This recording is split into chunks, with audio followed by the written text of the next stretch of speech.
Have you ever wondered whether the problems in the world today would exist if we had deeper connection to ourselves, others, and the environment, and acted from that place?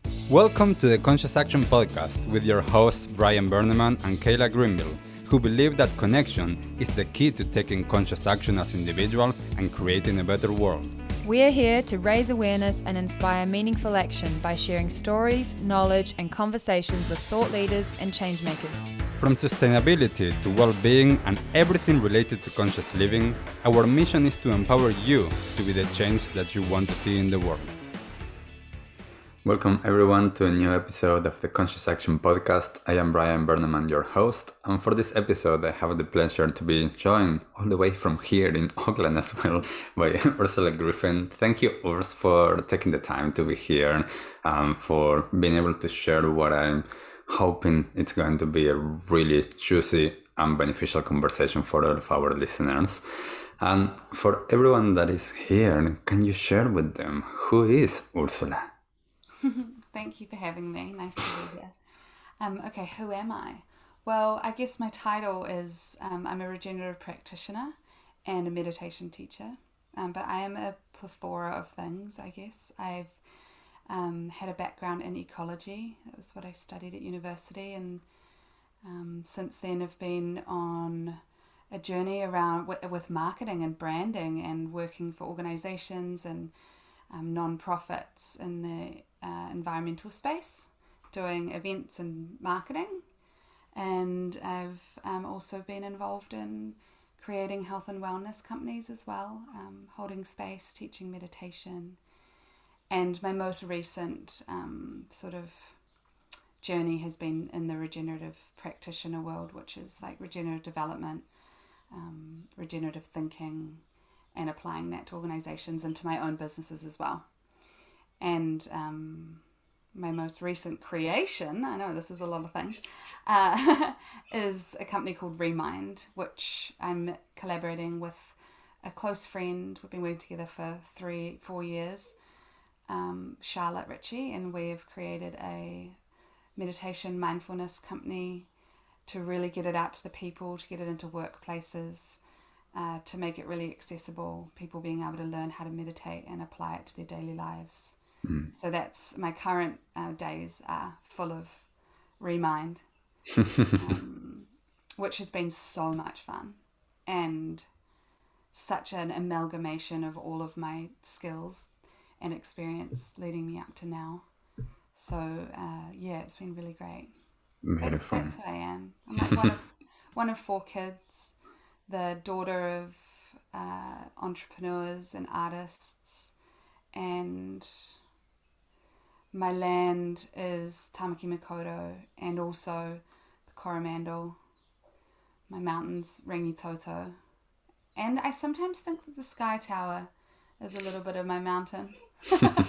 Like I get this sense of like gratitude and awe when I see the Sky Tower. It feels like home. Mm-hmm. And my river would be the Waiwawa in the Coromandel. Beautiful. So tell me, Urs, a little bit before we dive deeper into some of these topics. You just mentioned, like, from your childhood, being one of 4 kids and your parents artists and entrepreneurs. Was that part of what led you to all of this, to be able to, or to be interested in these topics? Yeah, I think so, definitely. Like our childhood, the way that we've been raised has such a impact on who we are. So there's a lot of kudos and gratitude I have for my family and how we were raised in quite a progressive, creative household, or like quite chaotic, lots going on. And I'm the youngest of 4. So I was just probably like, had really big eyes looking at all my older siblings. And I was the youngest cousin even, so all my cousins were older than me. And my mum owned a furniture store. Well, my parents together owned a furniture store, but my mum ran it for like 40 years. Huh. And she was an artist, and every day after school, I wouldn't go home. I would go to my mum's shop. And so, because she would be my ride home. So I'd walk from school, which was 5 minutes, go to my mum's shop and like wait for a couple hours till she was finished work. So I was dealing with like customers, sometimes I was like listening to her, you know, use creative thinking and talk about how we can, you know, design a space. It was an interiors furniture store. So a lot of my upbringing, and my father as well is like a businessman. He was in property and started his first company when he was like 18. And he was also quite philosophical. So I used to have like really high level conversations with my dad, like from quite a young age, and like still can have those conversations with him. And I'm like, like questioning life and the world and capitalism. And he is a capitalist though, but like it was like, you know, able to really play with thought with him. And then my mum brought this like total creative artistry. Our house was like so cool. I think back to it, you know. Yeah. So I think definitely my family has been a part of sculpting who I am and what I do now. And I've never really felt drawn to getting a really like mainstream sort of secure job. I've always wanted to be doing stuff that I really like and want to do. So I make an effort to do that. I sort of just don't do work that I don't want to do, and that's a privilege, like such a privilege. And I'm so grateful to be able to do that. Yeah, that's so important, and so important to recognize it. I recognize it as well, like the privileged position that I have, being able to, like in some way similar to you, having a family that supported all of these curiosities that I have, and that led me in a path that enabled me to do what I want to do, in a sense, like to figure out, do I want to go there, do I want to go there, do I want to work in this arena, and to be able to do for a living, or to make a living out of what I want to do in life. And I think that is not many people can say that.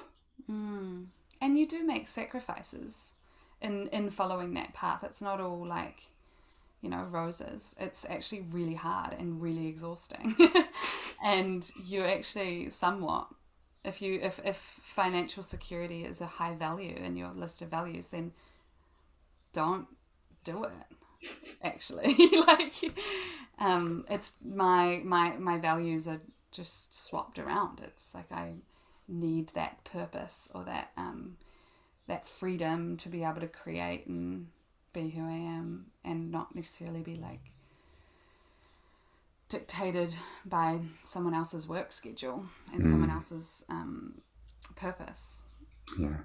I'm very I love working in teams though, like on projects that really align with my essence. You know, I've recently, or a couple years ago, started working with Caroline Robinson, who was a mentor of mine, and she passed this year in May. And she brought regenerative practice to New Zealand, and she brought me onto a project working with Callaghan Innovation, building the regenerative capability of the teams. And I went to the first workshop that she got me on the team for, and I was at this place and I went, oh my gosh, like this is a job, this is a real, I'm getting paid for this, like this is incredible. We were essentially designing, or she designed like a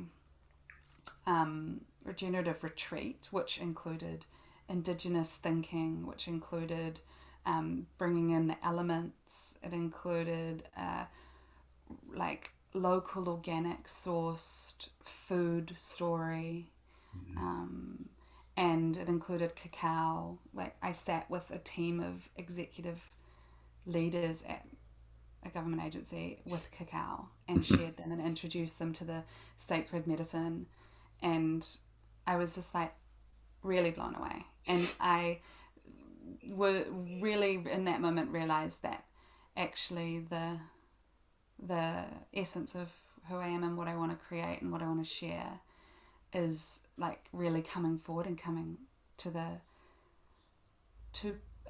it's becoming more accessible for people to accept.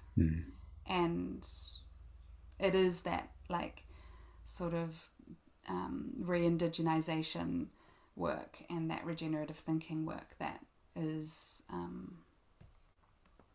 which is really this meeting point of all of these, of my experience, you know, mindfulness, ecology, entrepreneurialism, making a difference, you know, all of these sorts of things are all meeting in this place. Yeah.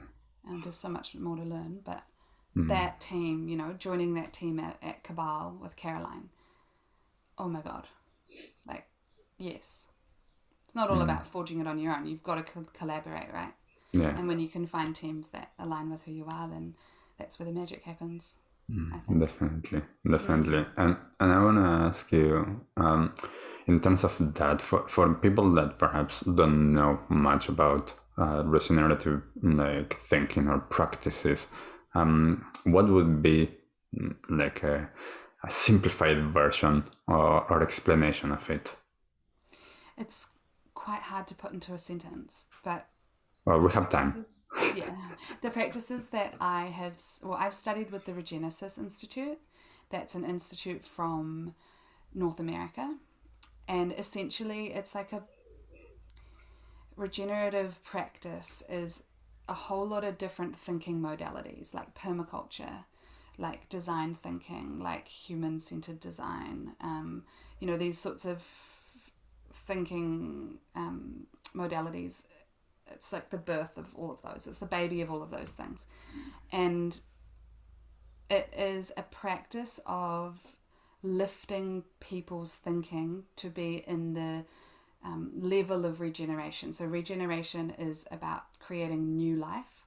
It's about evolution and the possibility of like synergistic relationships. So synergism has been like 1 + 1 = 3. So things coming together actually create more potential. So what we're doing with regenerative thinking is that we are lifting people's thinking to the level that they are able to perceive the potential of a project, of a place, of a business that is past what we can potentially right now perceive. Understanding that 1 + 1 = 3. Yeah. So it comes with a whole lot of different frameworks, which as a practitioner I can lead people through the frameworks. And so if we were to have a session, I would, you know, would set aside time, would figure out your intention, your purpose, and I would ask you questions to guide your thinking or to lift your thinking. And I would also listen really deeply to you. And we would open up the potential of what your business could look like, what your place could look like, or your project, whatever it is. Yeah, I hope I did that justice in explaining it. It's quite really fun. It's really fun if you are into stretching your mind. Yeah, that's so wonderful. And like I think that for me, in terms of a lot of my own development and learnings or unlearnings, like it's been a lot about coming back to those places of connection on a deeper level, and to be able to connect and open at the same time. And from what you're sharing, I think that it's that, like being able to go beyond like our habitual tendencies and to be able to expand the potential that we have as human beings, individually, as communities, as society, and to be able to see all of this from different perspectives. Like for me, this is part of the one of the issues that we have now, that we have this disconnection, like generally, and it's because we don't have a holistic view of life. It's very narrow in each place. It's like, okay, work, it's this, like family, it's this, my own health, it's this, and most people, like we've been conditioned to stay in those boxes. And what you're saying is, let's bring life and let's bring the potential. Yeah, and rebirth, death, like it's birth, death, rebirth, you know, where we are animals, believe it or not, in a living ecosystem. So we're bringing people back to the acknowledgement that we are within a living system, and that living system is alive and responding. And and we are able to listen to what it needs, and because we are a part of it. So regeneration comes back to ourselves first, and which is why, as an ecologist, I see mindfulness to be so important, which is why I'm creating and sharing mindfulness, or creating a company and sharing mindfulness, is because it is that reconnection to self that begins to generate the will and the capacity to even be able to show up in a kind and caring and positive way to others, and to animals and to plants and to essentially our earth. So it does start with that reconnection to ourselves, to then be able to regenerate our ecosystems, or the living systems. So it's all, and I sometimes ask myself, the other day I was sort of like, oh, why have I created this mindfulness company? And then, I re-remember my direction, and I remember the instrument that mindfulness and meditation provides, like the tool of that for healing our planet is immense. And I did do a workshop in the Auckland Climate Festival. You came along to it, around mindfulness and climate change. And I actually used regenerative thinking frameworks to design that workshop. So it was kind of quite interactive. I wanted to get people into really embodying the concepts. But I'd really sense a lot of potential of mindfulness helping in the climate crisis. And it'd be interesting to explore with anyone that would be interested in, sharing that, and actually creating something that corporates or that corporates can connect to, and share, and begin to change the way that they relate with the earth through their people. And I think that I've been in New Zealand now for almost 7 years, and I've seen, even in these 7 years, big enough change in terms of openness from organizations and corporates and just people in general on doing things differently, on allowing some of these reconnection tools, whether it is yoga, mindfulness, meditation, whether it is some regenerative practices. I've seen it change, yet we are not there yet. And I think that's a big push, and kudos to the people working on re-indigenisation or decolonization as well, and bringing in te tiriti and te ao Maori into corporate environments, and what are the responsibilities that these organizations have to te tiriti, and how are they showing up to them. And that, I think that's come hand in hand with, as you're saying, New Zealand sort of opening and being able to reconnect to these or reconnect to themselves, does come through that Maori worldview as well. And so I think we're really lucky here in New Zealand to be in a growing and regenerating relationship with our Indigenous people. And there's a lot more for us Pākehā to learn in that space as well, because it really irks me when because the biggest thing around karakia, or opening space, or a prayer, is the intention of the prayer.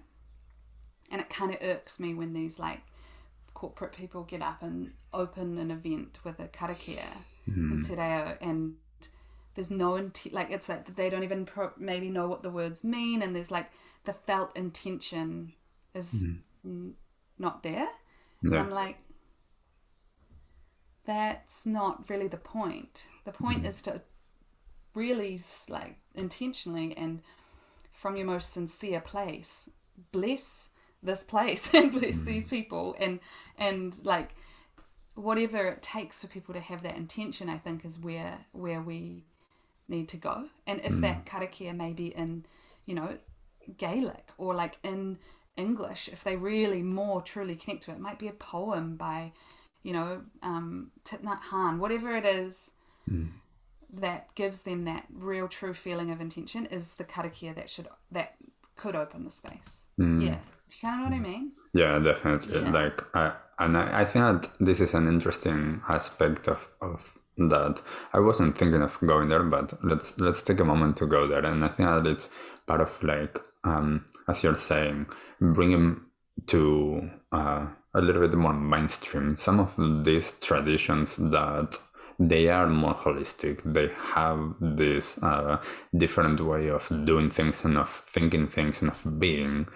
And I've been fortunate enough to be introduced to a lot of different wisdom teachings from different traditions.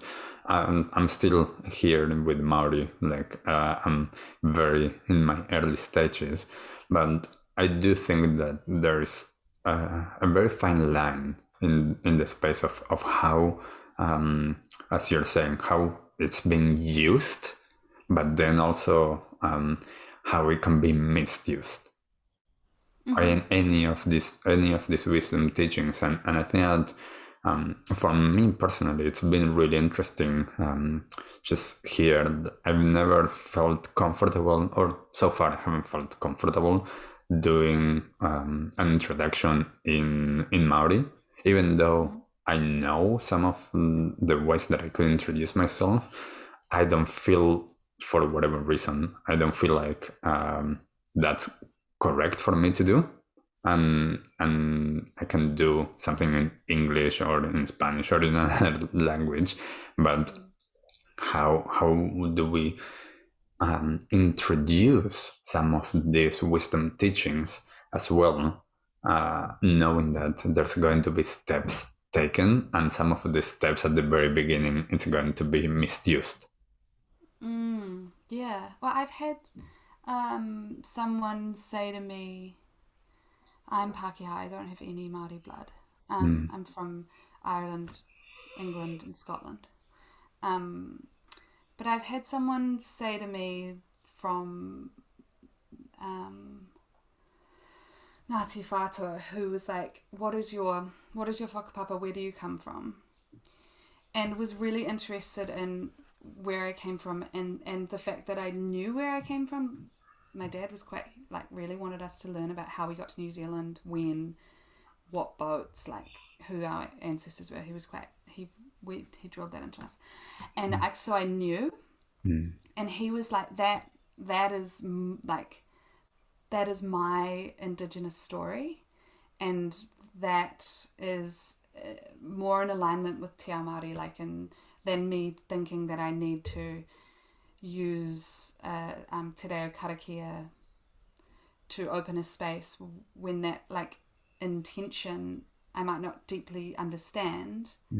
I'd be better off reading John O'Donoghue or something from my ancestry that I really connect with, and acknowledging, the land that I've been raised on here. So I think,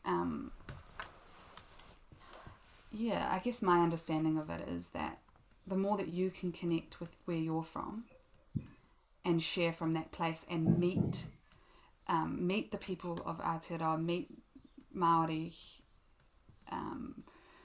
like, with your ancestors standing behind you, not going on that journey yourself. I guess, to then be able to show up and be like, I really resonate with that karakia, and I really want to share that, because that really lands for me. Yeah. Or I want to learn more about this whakatauki, or I want to learn more about, and then beginning to explore what the Māori world looks like, from that place of knowing where you're from. I think that's really important. Yeah, because we have to recognize that we are all Indigenous to some place. And I haven't yet gone back. That's my next trip, is to go to Ireland and Scotland and England, and sort of just be like, what were the practices here? What were we doing when we were taken from the land? What were my ancestors creating? And they were working with plants. I've still sort of I love plants still. And it wasn't crazy long ago that we were living on the land in Europe. So I think, that's my next mission, is to really connect to that. And there's My tūranga waiwai is in the Coromandel, is New Zealand. I feel really aligned with the Te Ao Māori worldview. I'm like, I get that. That's great. You guys are so intelligent and smart and awesome. And acknowledging where that may have existed in my lineage as well. And we're creating something new, right? We're regenerating, definitely. and it will only happen together. And I think that for me, because I work with family constellations and systemic constellations a lot in terms of being able to acknowledge everyone that is behind me and everyone that came behind me. And for a lot of my clients, as you're saying, recognizing, acknowledging, being grateful, and being able to discover. And there's a lot of people that have no idea, and from that I work more energetically.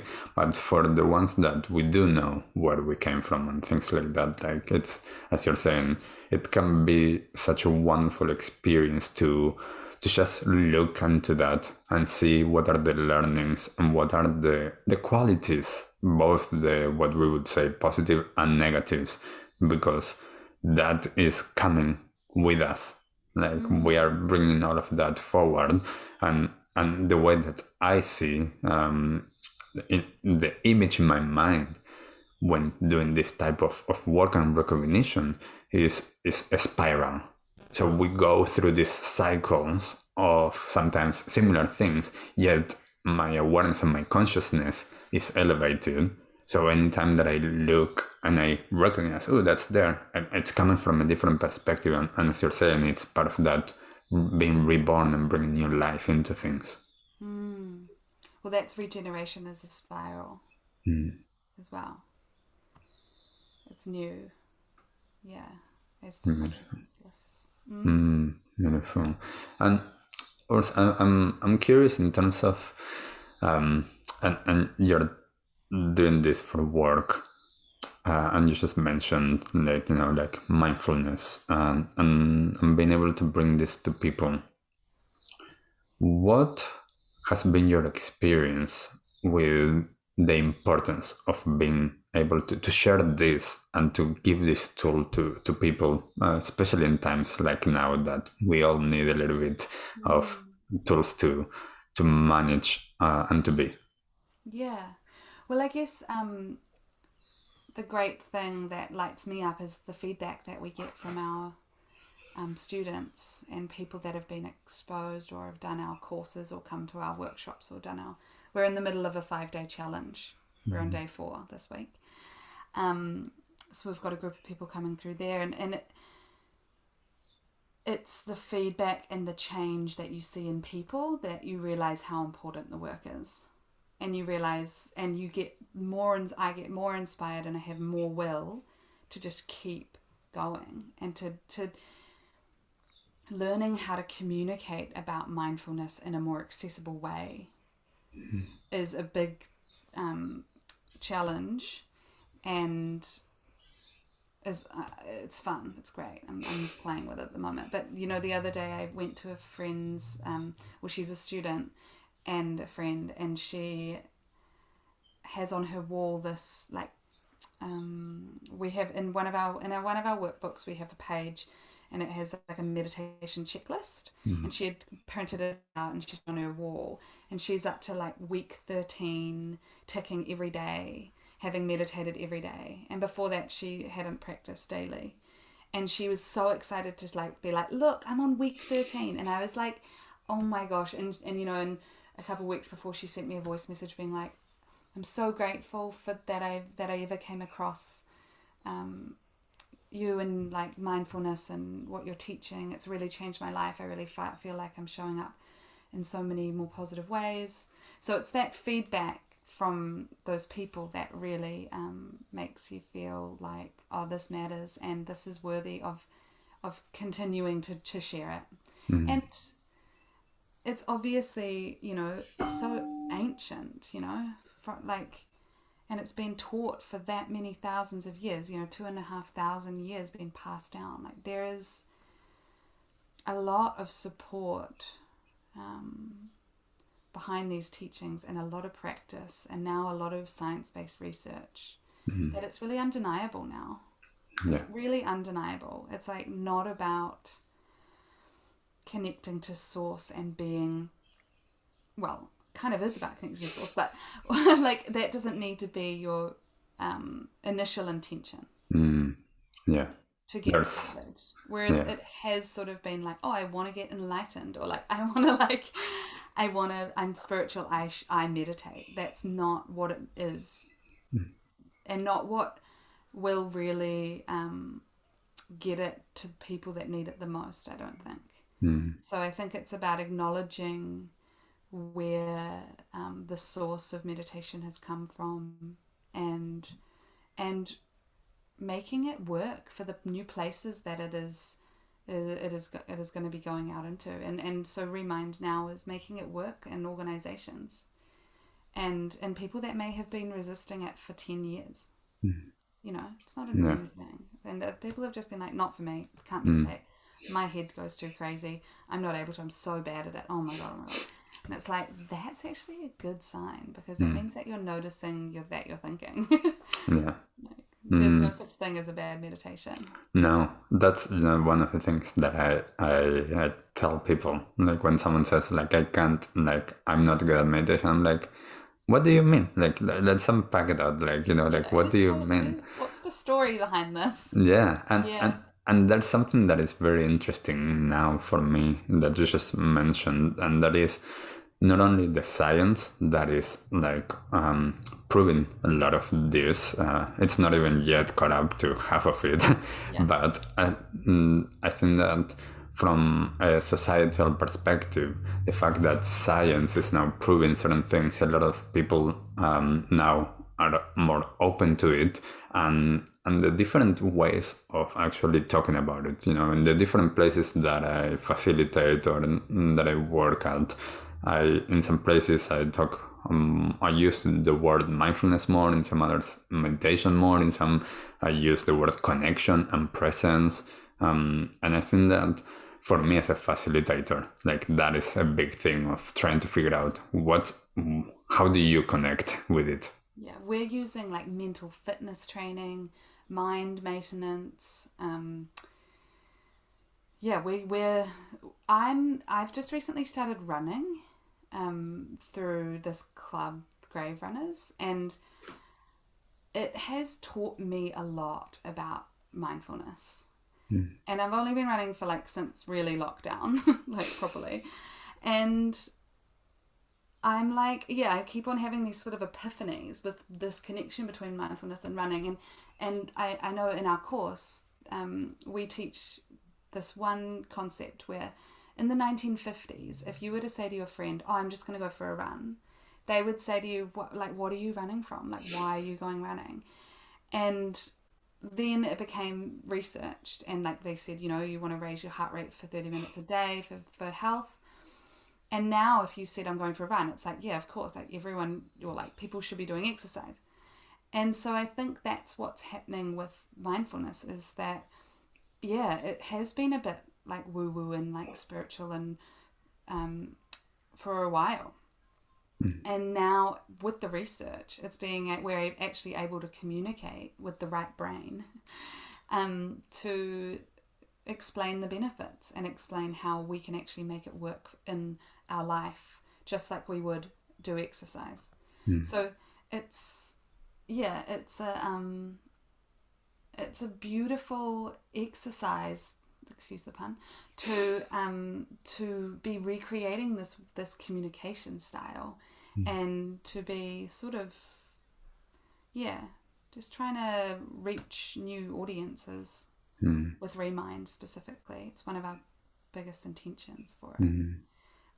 And working with artists as well along on that journey, because artists are actually really connected, like innately connected to spirit.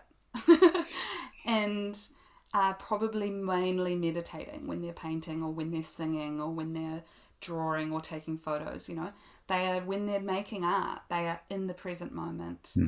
And so I find it really beautiful to work with artists and creatives in trying to, re-communicate or generate a way of communication that is going to be effective to get re-mind into the places that it needs to be.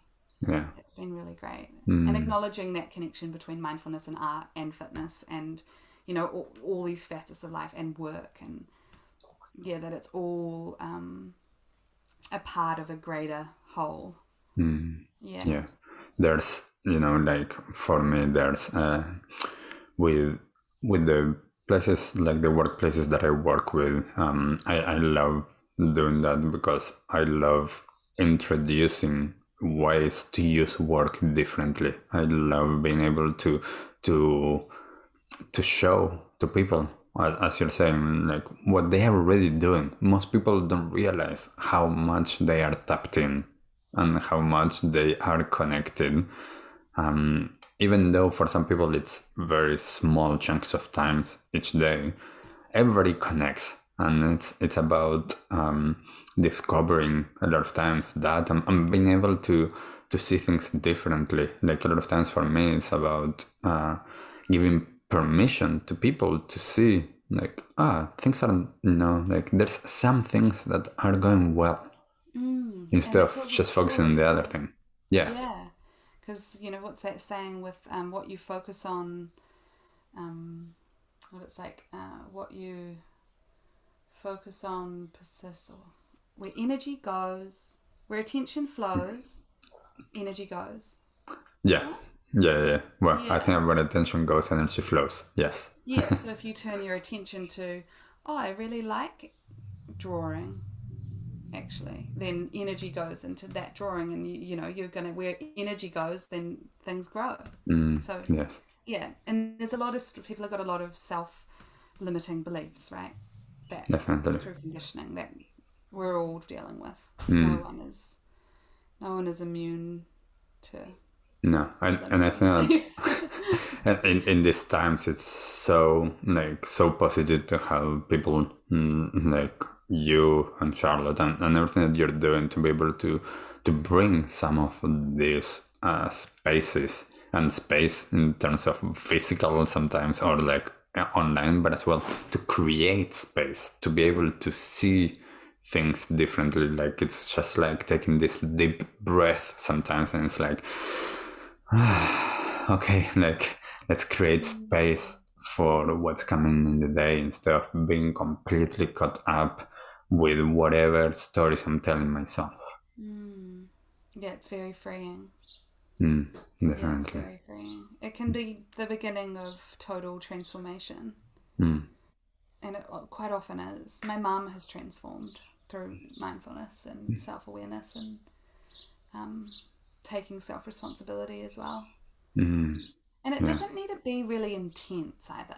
It doesn't need to be like this really intense thing. Like it can be actually quite joyful and light, depending on how you hold it, or I guess again what your story is around it. But I'm kind of like done with the really heavy like self-work sort of energy. I'm like, we're all doing self-work, and we can actually potentially do it with a glimmer of like perspective or something. Like there's a I'm unsure what I'm tapping into there, but it's like just keeping it a little bit light so that we don't get too bogged down, because this earth and this life is actually really, really full of pleasure and joy and laughter and goodness. And so we can like build our capability to see that and be in that. Because the self-work can get like kind of heavy sometimes, and you've got to go through that sometimes too. We can't. Sometimes, yes. Once, like some years ago, one of my teachers challenged me in a similar way of this too, and he said, what if life is easy? What if everything is easy? What if there's no effort? What if like everything just happens? And I was like, like I remember at that moment it just clicked. And it's like, well, the story that I had in my head is not that. It's that, like you need to work and there's effort and this and you're like going against the tide and everything. And it's like, well, what if I take the light and easy and flowy perspective? Why not? And what happened? It's been beautiful. Yeah, cool. Yeah, like in my experience, like that, because I did many years of very intense practice. Like I went to live at a Tibetan Buddhist retreat center for a few years, and that was super intense. And and at the same time, then it's like, well, everything else that I've done, it hasn't been as intense as that. And my experience has been beautiful, even though it hasn't been as intense. So it's like, okay, well, I needed to go through that. That was part of my path. As you were saying before, like some of us need to go through whatever we're going through. But as well, questioning why does things need to be hard? Why do I need to work on all of the heavy and shadow places? Whereas I can work with, as you're saying, like, why not making art? It's just being creative. There's some really great meme pages coming out around like self-work and taking the piss out of it really on Instagram at the moment.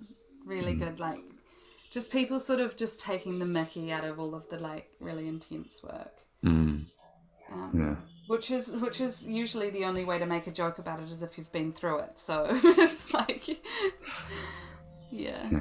It's very, very interesting. And Urs, I know that we're getting towards the end of this conversation, and I would love to know, like, what are some of the things, and I think you mentioned a lot of them already, but that you wish that everybody knew? Like, we're going through this life, like, what are the things that you wish everyone knew? There's this one concept that I would love to share that take it, the listeners, like take this into your life, because I thought good. It was a thought about I was talking with a friend and she had just written this essay on chance and how people leave their days open to chance or not. And we were talking to her, so it was we were talking about chance and how people let it into their lives or are closed to it. And I sort of thought, it's sort of like an open door, like you've either got your door open or your door's closed to someone coming over. And I thought about traveling and how every day you wake up and you sort of wake up when you're traveling and you go, what is my day going to be today? And you walk out the door and you're open to chance. You're open to whatever. You meet someone and then you end up hiking with them for like 3 hours and then they knew your mum and like Dunedin or whatever. And so I had this idea that we all have these doors inside of us and you can open it fully and have your day fully open to chance, or you can close it halfway and you're sort of like, I've got some work to do, but then maybe I'll open my door fully after lunch. And what the world would be like if everyone walked around with open doors. And we were all like bumping into each other and being open to the possibility, the potential of what could come from that meeting. Or you kind of become more present as well and you're like, my door's open. So I've been practicing that recently. It's like, my door's open.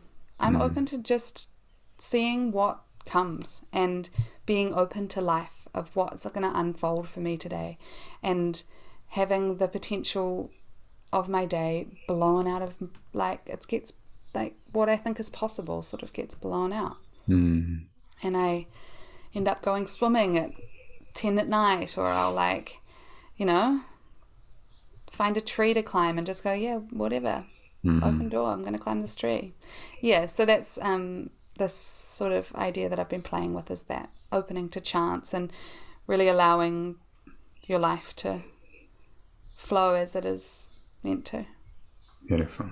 That's so beautiful. Like, I love it. Like, I think that lots of times And like I haven't thought of it like that, but I think that's what I do mostly, which is a wonderful way of living. So yeah, I recommend people like give it a chance and open your doors. Yeah, even just a crack, even just a little bit. And I think our doors sort of open and close depending on the day, depending on how busy you are. Like if you've got like 10 meetings back to back. But then the thing is if you have 10 meetings back to back and you close your door, if one meeting goes like a little bit over, or like someone doesn't turn up to the meeting, you're like, oh my God, like my whole day has been ruined and I'm never recovering from this. But like if you've got a little bit of like chance, then maybe because that person missed the meeting, then something else beautiful happens, you run into someone else, or you actually take time to eat lunch or whatever, So there's like, you could have your door closed if you had 10 meetings, but I wouldn't recommend it because I think you're just setting yourself up to get like, it's like holding on really tight, right? Yeah. And sometimes with that is like perhaps not having 10 meetings in one day. Yeah, but I think some people just have that much work on. Yes. Yeah, like everyone's circumstances it's different. But, like some like CEOs and that, like their schedules are back to back. Yeah, that's crazy. But also, I think having an open door would be a quality of a good leader. Because if someone does come to you with, say you're a CEO at a big organization, and you've got back-to-back meetings, and someone comes to you in the hallway on your way to your next meeting and has something really deep or important to talk to you, you need to be able to stop and listen and be there for that person and or, do what's needed. So I think that is a quality of a good leader, is being open to chance. Yeah, beautiful. That's beautiful. And Urs, how can people find you and learn more about what you're doing? Yeah, so you can find me on Instagram at Ursula Griffen. I'm like the only one in the world, so it's pretty easy. Otherwise, I've got a website, ursulagriffen.com, and Remind being my newest creation, find that at remind.nz or www.remind.nz. And yeah, I've got a single meditation on Spotify under Remind, but there'll be more coming. Beautiful. And that's where you can find me.